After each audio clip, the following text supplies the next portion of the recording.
This conference will now be recorded.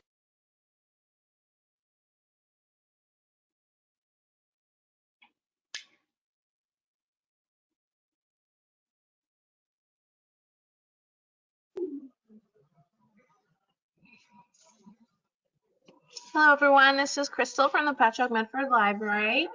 We are here today talking about how you can age in place, and I'm here with Amy Nathan from the Suffolk County Office of the Aging, and she is going to give her presentation for us today. Thank you. Great, thank you so much, Crystal. Hi everyone. Like Crystal said, my name is Amy Nathan. I'm the Programs Coordinator for the Suffolk County Office for the Aging. I'm just going to talk to you briefly about some of the services that we do offer. I'm going to just begin with a bit of a background so that you understand what our office does. Suffolk County Office for the Aging was established as part of the Older Americans Act, and that was when the Federal Agency on Aging established state units on aging for each state, and it has expanded to be each county as well. And this was to provide federal, state, and county funding for senior services, all services to help seniors remain safe and independent in their homes for as long as possible. If you do not live in Suffolk County, or you know someone outside of Suffolk County and you would like to find out where their Office for the Aging is, you can go to this website, eldercare.acl.gov, and type in the zip code of where they live, and you can find your local area agency on aging in that particular state or county. The other website that I'm providing here on this first page is our website for our HAWPOG, Office for the Aging office. The mission and responsibility of our office is to administer federal, state, and county programs for seniors 60 years of age or older. We also try to develop a comprehensive service system designed to assist people 60 years of age or older to remain safe and independent in their communities for as long as possible. We also advocate for funding and legislation for senior programming. Approximately $18 million is our current budget, and it is growing, especially with the current climate and what's going on. We're getting more funding for services. So it's fantastic because we are able to advocate for these services and put the money where it's needed. There's about 65 staff members in our offices, and we have 2 locations, HAWPOG and Riverhead. We partner with 10 townships and several non-for-profit agencies. And we also contract with private companies to provide community-based services as well. Office for the Aging is not an entitlement program. They're grant funded, so we receive funding from county, federal, and state, which means we can only provide services to the limit of our resources, but we will never stop services. We will just put a hold on wait lists for taking on new clients, but services will never be stopped if they're already in place. Okay, just wanted to give you a little bit of background, but I'm gonna now go into what services are available, how you would contact us if you are interested in those services, and what the process is for applying to those services. Some of the services that I will cover are benefits and counseling, family caregiver services, case management, adult daycare, HEAP, ISIP, HICAP. I know there's a lot of acronyms. I'll explain them all. New York Connects, information and referral, legal assistance, nutrition programs, advocacy, residential repair, respite services, wellness, and transportation. Okay, the first thing I'm going to talk about is case management. One thing that kind of sets us aside from other senior services is that we require case management for the bulk of our larger services. which means there will always be a case manager overseeing the services that you as a senior or your loved one are receiving, which kind of offers a bit of security if something goes wrong with an aide who's in the home, or your needs increase or decrease. There's a case manager who's going to be able to assess that and watch those changes as they're occurring and make sure that you are getting the most updated services and that you are remaining safe for as long as possible. You would call our office and a case manager would give you an intake or a screening, either over the phone or you can do it in person the next time that we're open. They would do assessments and reassessments as they come up to make sure, like I said earlier, that everything was up to date, and that if there were any changes with your needs, that they would be made. This way, a comprehensive plan is made for either you or your loved one to, again, keep them safe and independent in their home for as long as possible. Okay, one of our largest personal care programs that we offer is the ISIP program. This is an acronym for Expanded In-Home Services for the Elderly program. The ISIP program does require case management. So like I said earlier, you would first receive a case manager who would oversee your case. And if you were eligible, they might provide an ISIP aide to come to the home to help you or your loved one. The ISIP, we currently are contracted with 14 personal care agencies. These are the agencies that provide aides that will come into your home to help with light housekeeping, laundry, meal preparation, anything like that. A lot of things like that change as you age in place. If your laundry is in the basement and you now need help doing that, these are the types of things that the aides can help with. In order to be eligible for the ISIP program, you need to have 2 limitations with activities of daily living, or 1 limitation with an one limitation with an activity of daily living, or 2 limitations with an instrumental activity of daily living. An activity of daily living is bathing, dressing, toileting, or an instrumental activity of daily living is light housekeeping, meal preparation, shopping, things like that. So if you or a loved one could benefit from having an aide come to the home and offer assistance with any of these things, or you need someone to do some quick shopping for your mom or dad, or now your laundry's in the basement and you need an aide to come over and help with the laundry, or you'd like for someone to come and do some light housekeeping. These are all services that these ISIP aides can provide in the home.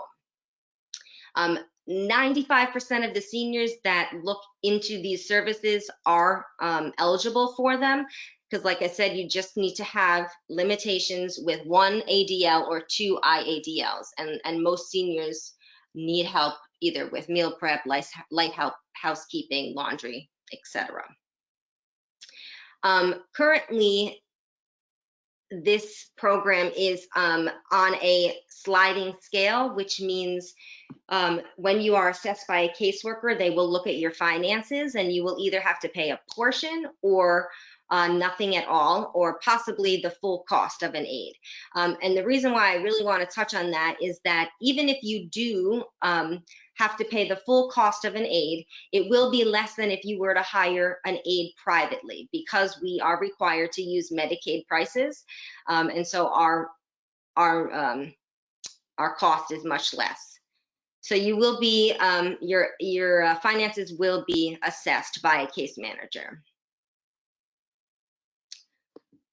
Okay. The other personal care program that is very similar to the ISIP program is something called the 3E Family Caregiver program. This also has we also work with the 14 personal care agencies that provide the aides that come into the home. But the caregiver program also pays attention to the fact that most caregiving services are done by close family members, spouses or friends or loved ones, and we would like to offer them respite in addition to the personal care for the senior in the home. Similar to the ISIP program, this program does require case management as well. So you will also be assessed by a case manager who will oversee this program. The lovely thing about the 3E Family Caregiver Program is that it is federally funded. So unlike ISIP, that is a sliding scale, there will be no cost to any senior who is eligible for this program. So this program is completely free, it's federally funded. ISIP gets around $5 million a year in funding. The 3E program only gets around $300,000 a year. So although it is a much smaller program, like I said, it is very wonderful because it offers that personal care and the respite for free.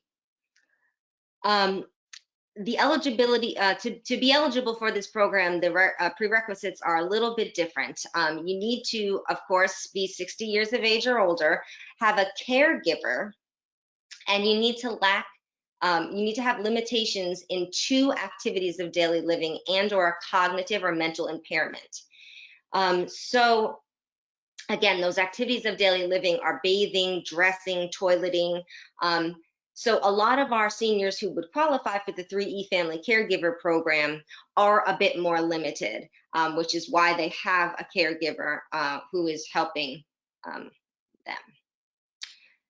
So the ISIP services, we offer up to 20 hours of aid services. The 3E Family Caregiver, we typically only provide 10 hours a week. Because the funding has increased, we have been flexible and have increased the number of hours depending on the needs of clients. But on an average, it's typically 10 hours for 3E and 20 hours a week for ISIP. I forgot to mention earlier too, along with the 14 personal care agencies that we work with, we also work with 8 of the 10 townships who also provide aids that will come into the home. So if you don't like a specific agency, again, you have 14 agencies to choose aids from, but you also have 8 townships to choose aids from as well. And that's, again, something that's very comforting to a lot of our seniors, because if you do get an aid in the home that you don't like or you don't jive with, or you know, who's just not working, you can discuss that with your caseworker who will make the change for you. Okay, in addition to the personal care that both the 3E and the ISIP provide, the 3E offers those respite services for the caregivers. And just to review, respite is a temporary relief from stresses and responsibilities of providing continuous care and support. It's quite a draining thing to be a caregiver, and as a senior or a loved one advances, you know, the needs become greater and the responsibility becomes greater, and the 3E Family Caregiver Program addresses this and offers this respite to these caregivers. We currently work with Nesconset, excuse me, or actually they changed their name to the Hamlet now at Nesconset, and we provide up to 7 days once a year for your loved one. So if you are caring for your loved one and you need to take a break, you need to take a vacation or take your son or daughter to college, and you don't want to leave your mom with dementia at home, you can send them to Nesconset Nursing Home for up to 7 days once a year, completely funded by our office. And this is one of the respite services that we offer through this 3E Family Caregiver Program.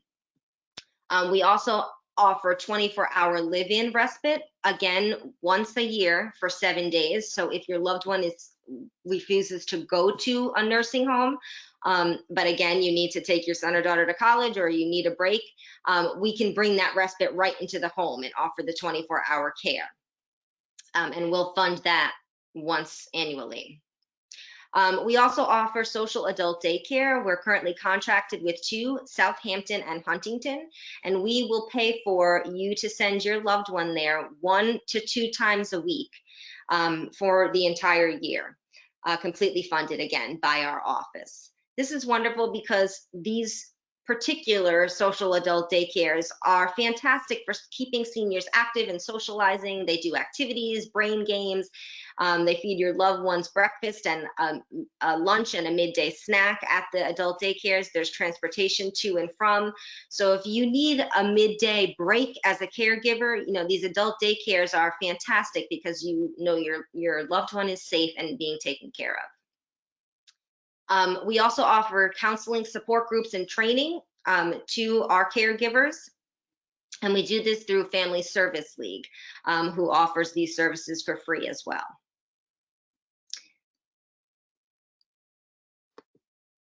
Okay, moving on.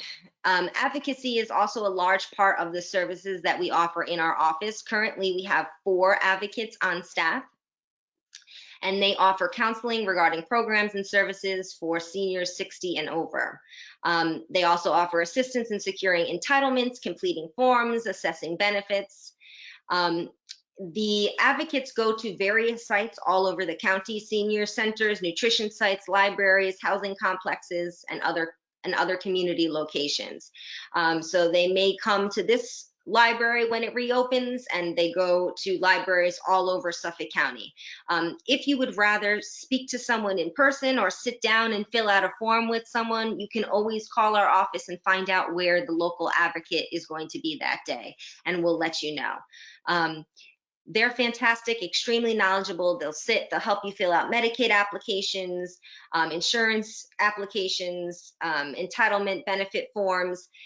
So it's really, they're wonderful. And, you know, like I said, they go all over Suffolk County to help seniors. So you don't have to go to our Hauppauge office or our Riverhead office. You can actually just go to one of these sites where the advocates will go.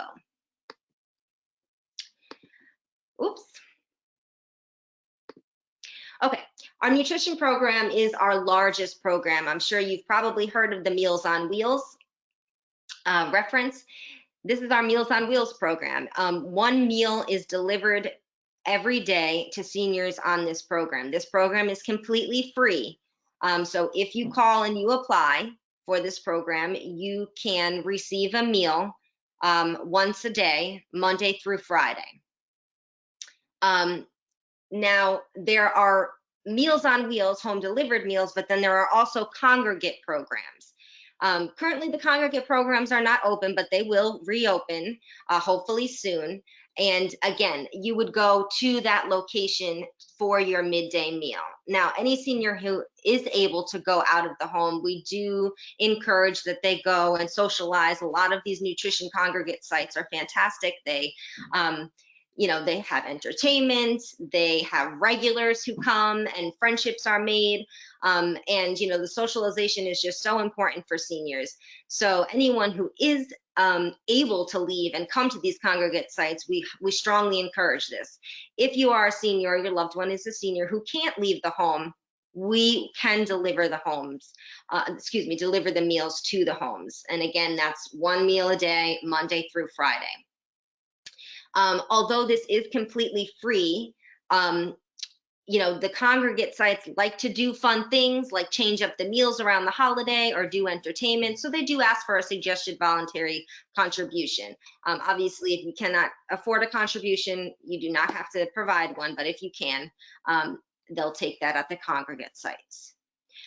Depending on where you live, there may be a short wait list for these home delivered meal programs, but if you are interested, please call our office, speak to a caseworker, fill out an application for these home delivered meal programs. In fact, if you're interested in the personal care that I spoke about earlier, please do the same thing. Again, you would call our office, speak to a case manager, and fill out the correct forms over the phone and get on a wait list if there is for the program you're interested in.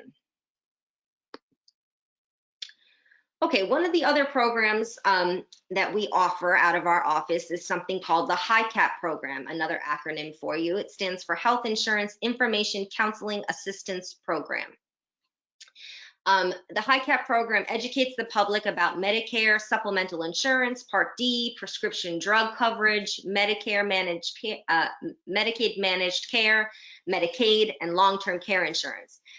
As you get older, it's just kind of expected that you know this information, and it sounds like a different language to most people. We don't expect that you know.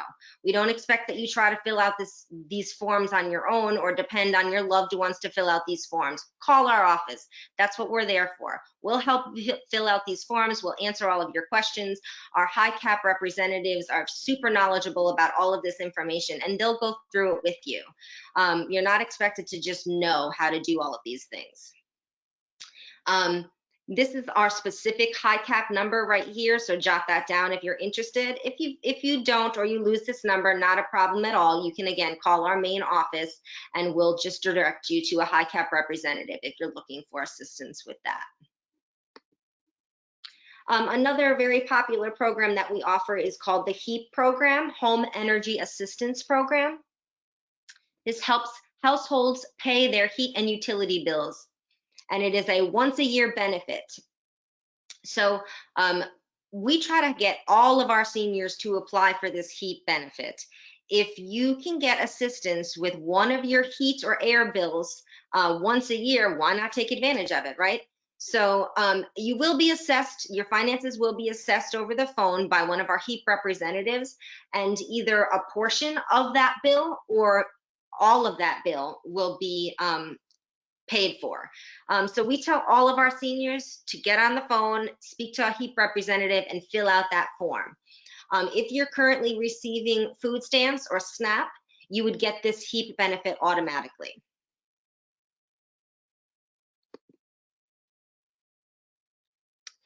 There's also an emergency application for HEAP that those who are actually under 60 years old can receive.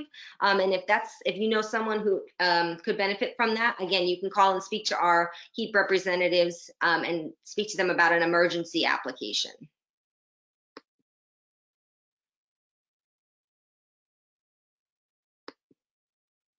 Okay. In addition, we also offer something called residential repair. Like I said earlier, we work with 10 townships. Every single township has a residential repair volunteer team. This is a free service that is offered through each town. So depending on which township you're in, you can benefit from a residential repair volunteer. As you get older, there are small things that become more difficult for you as a senior in the home, like taking out the air conditioner from the window or fixing a leaky faucet. These are all things that the residential repair volunteers can help with. We've had residential repairs shovel driveways. We've had residential repair volunteers build ramps for seniors who have come home from the hospital and now need a ramp built. So small things like that residential repair volunteers can help with have really helped a lot of our seniors.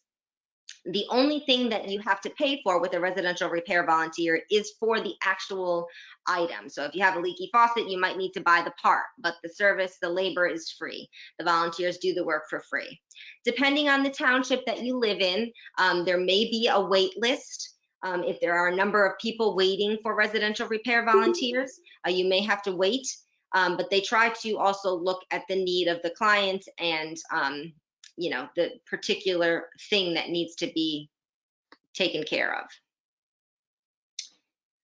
of. Okay, the last thing I'm going to go over is Suffolk County Office for the Aging has access to something called New York Connects. This is an online database that provides us information that you can't get from a typical Google search. So when you do call our office, we'll answer the phone and say, Suffolk County Office for the Aging, New York Connects. So don't be confused. You're calling the right office. And again, it's just a database that allows us to access services for seniors all over Suffolk County as well as New York State. And again, it's information that's not necessarily available by a quick Google search. So you can get that information through our office. Okay, our main number for our Hauppauge office, which is our main office, is 631-853-8200. So anything that I've gone over today, if you are interested in applying for any of these programs, or you would like some more information, or you would like us to mail you a program services guide, you can call this office and speak to a representative. Monday through Friday, our office is open 8:30 to 4:30, and they can help you either applying for one of these programs or mailing you any additional information that you require. Okay, that is it. I went over a lot of information there. I don't know if Crystal, do you want to ask any questions or want me to elaborate on any of the things that I spoke about? No, I think that's good. Well, actually, I have one question maybe. I know you mentioned like the dementia population in the home aid, portion of it, but are there any other services that you have that are tailored towards, the aging population that has Alzheimer's and dementia? So none of our programs specifically focus on Alzheimer's or dementia, but the 3E Family Caregiver program is designed to provide those aids that will come into the home and assist that senior, but also that respite for the caregiver. And connect them with Family Service League, who can offer counseling and support groups. So a lot of our seniors that we do provide services to that have Alzheimer's or dementia are in this 3E Family Caregiver program. Because as long as they can remain in their home safely, we try to keep them in their home, for as long as possible. But a lot of times that means you need an aide in there to help along with the caregiver. And are they able to administer their medication, or is it all non-medical? So all of our services are non-medical. We can do medication reminding, though. We are allowed to do that with both ISIP and 3E. So an aide can remind and prompt medication, but they can't administer the medication. Okay. I think those are the only questions I had. Awesome. Great. All right. So so again, if there are any further questions, please don't hesitate to call the office. Awesome. Thank you so much, Amy. Thank you.